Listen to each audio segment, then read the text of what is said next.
अमीर बनना कोई बड़ी बात नहीं है, बल्कि अमीरों जैसा सोच रखना ये बड़ी बात है। क्योंकि कोई भी इंसान अपने सोच के कारण ही अमीर बनता है और अपनी सोच के कारण ही गरीब बनता है। इसलिए हमारी सोच का हमारे लाइफ में एक बहुत बड़ा रोल होता है। और आज आप जो कुछ भी हो वो अपने सोच के कारण ही हो। 2022 के रिसर्च के अकॉर्डिंग पूरे वर्ल्ड के 50% लोगों के पास सिर्फ 2% ही वेल्थ है। तो अब आप खुद ही समझ सकते हो कि पूरी दुनिया में कितने % लोग गरीबी में अपना जीवन बिता रहे हैं। और इन सभी के पीछे का सिर्फ और सिर्फ एक कारण है, और वह है प्रॉपर तरीके से फाइनेंशियल एजुकेशन न मिल पाना। और हमारे एजुकेशन सिस्टम में ये कभी भी नहीं सिखाई जाती है कि पैसा कैसे कमाना है, पैसा कमाने का सही तरीका क्या है, 25 to 30 के एज तक फाइनेंशियल फ्री कैसे होना है। ये सब हमारे स्टूडेंट लाइफ में कभी भी नहीं सिखाई जाती है। तो अगर आपकी एज 20 के आसपास है तो कंग्रेचुलेशंस, क्योंकि आज आप उन 4 पॉइंट्स के बारे में जानोगे जिससे आपको ये पता चलेगा कि पैसा कमाने का सही तरीका क्या है। So let's start. Point number 1, financial education is necessary. क्योंकि जब तक हमारे पास फाइनेंशियल एजुकेशन नहीं रहेगा तब तक हम महीने के लाखों करोड़ों रुपए ही क्यों ना कमा लें, बट हम अमीर नहीं बन सकते हैं। इसलिए रिच डैड पुअर डैड के ऑथर रॉबर्ट टी कियोसाकी बताते हैं एसेट्स और लायबिलिटीज के बारे में। गरीब लोग ज्यादातर लायबिलिटीज के बारे में ही बात करते हैं। इनका जब भी मंथली इनकम आता है तो ये सबसे पहले अपने शौक का चीज खरीदते हैं। महंगी कपड़े, महंगी घर, महंगी फोन, महंगी गाड़ियाँ, और इन सभी में उनके जेब से पैसा बाहर निकलता है। इनमें से कोई भी चीज उनके जेब में पैसा नहीं डालता है। और ये सब वो सिर्फ और सिर्फ दूसरों के दिखावे के लिए ही करते हैं। जबकि अमीर लोग एसेट्स के ऊपर ज्यादा ध्यान देते हैं।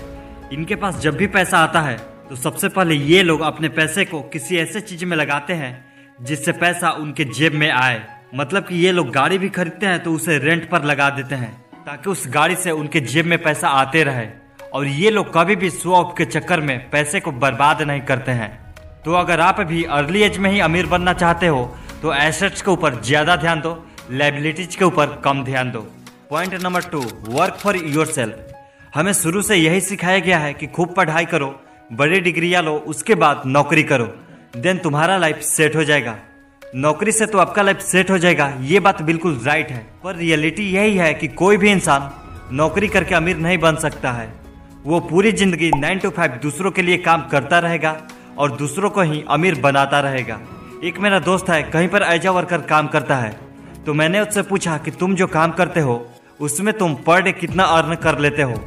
तो उसने मुझसे जो कहा वो सुनकर मैं पूरी तरह से शॉक हो गया। उसने मुझसे कहा कि एक दिन का हमारा जो इनकम है वो बहुत ही कम है, क्योंकि पूरे दिन 12 घंटे काम करने के बाद दिन के लास्ट में हमें सिर्फ 500 रुपये ही मिलता है। लेकिन यही काम करके मैं अपने बॉस को दिन के लास्ट में 20,000 रुपये कमा कर देता हूँ। और इन सब में वो खुद के लिए नहीं बल्कि अपने बॉस के लिए काम किया। इसलिए अभी आप जो काम कर रहे हो उसे करो और साथ में अपना भी काम करो। और उस काम को इतना इंटरेस्टिंग बना दो कि आपको उस काम से दिल लग जाए, यानी कि आपका वो पैशन बन जाए। और फिर आप अपने उस पैशन को प्रोफेशन में बदल दो। एग्जाम्पल के लिए MBA चाय वाले को ही ले लो।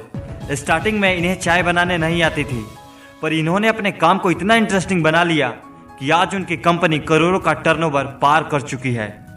इसलिए कम एज में ही अमीर बनना चाहते हो तो आपको अपने ऊपर काम करना ही होगा। Point number 3, don't work for money. गरीब लोग एक सिंपल रूल को फॉलो करते हैं कि वे लोग जो काम कर रहे हैं उनके बदले में उन्हें पैसा मिलना ही चाहिए, वरना वो उस काम को नहीं करेंगे। अगर उन्हें ये कहा जाए कि हम आपको एक ऐसा स्किल सिखाएंगे जिसे आप सीख लेते हो तो महीने का 50,000 रुपये आप इजीली कमा सकते हो, लेकिन स्टार्टिंग के 6 महीने तक आपको 1 रुपया भी नहीं मिलेगा, तो भी ये लोग उस स्किल को नहीं सीखेंगे। रॉबर्ट टी कियोसाकी बताते हैं कि उनका इंटरव्यू एक जर्नलिस्ट ले रही थी और उस जर्नलिस्ट का सपना एक बेस्ट सेलिंग ऑथर बनना था। तो रॉबर्ट ने उसे सेल्फ ट्रेनिंग का कोर्स करने के लिए सलाह दी है। इस पर वो जर्नलिस्ट नाराज हो गई, क्योंकि वो बहुत ज्यादा पढ़ी लिखी थी और इंग्लिश लिटरेचर में मास्टरी की थी, और इसी घमंड में वो कभी भी सेल्स का ट्रेनिंग नहीं ली, जिसके कारण वह एक बेस्ट सेलिंग ऑथर नहीं बन पाई। इसलिए कोई भी काम करो तो सिर्फ पैसा के लिए मत करो, बल्कि उस काम को सीखने के लिए करो। Point number 4, overcoming obstacles. Robert T Kiyosaki अपने book Rich Dad Poor Dad में अमीरी के रास्ते में आने वाली बाधाओं को बताया है, जिसमें से पहला है फियर। इस दुनिया में ऐसा कोई भी पर्सन नहीं है जिसे पैसा डूब जाने का डर न लगता हो। हर किसी को पैसा डूब जाने का डर लगता ही लगता है। चाहे वो दुनिया का सबसे अमीर आदमी हो या फिर दुनिया का सबसे गरीब आदमी। पर इस सिचुएशन से जो लोग अपने आप को बाहर निकाल लेते हैं, रियल में वही लोग अमीर बन पाते हैं। दूसरा ऑब्स्टिकल्स है लेजीनेस, जो कि इंसान का सबसे बड़ा दुश्मन है और इंसान को कभी भी आगे नहीं बढ़ने देती है। इसलिए अपने आलस को दूर करो और अपनी लाइफ को आगे बढ़ाओ। तीसरा ऑब्स्टिकल्स है बैड हैबिट्स, जो कि इंसान को फिजिकली और मेंटली दोनों तरह से कमजोर बना देती है। उस इंसान के शरीर में वो पावर ही नहीं रहती है कि वो अपने काम पर फोकस कर पाए, और ना ही तो वो मेंटली अच्छे से सोच और समझ सकता है। इसलिए जब तक आप अपनी बैड हैबिट को नहीं छोड़ोगे तब तक आप अमीर नहीं बन सकते हो।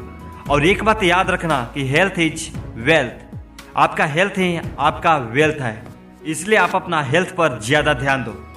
सो गाइज, इस वीडियो में इतना ही। अगर आपको ये वीडियो पसंद आई हो तो वीडियो को लाइक करके चैनल को भी सब्सक्राइब कर लीजिएगा और बेल आइकन को भी प्रेस कर लीजिएगा।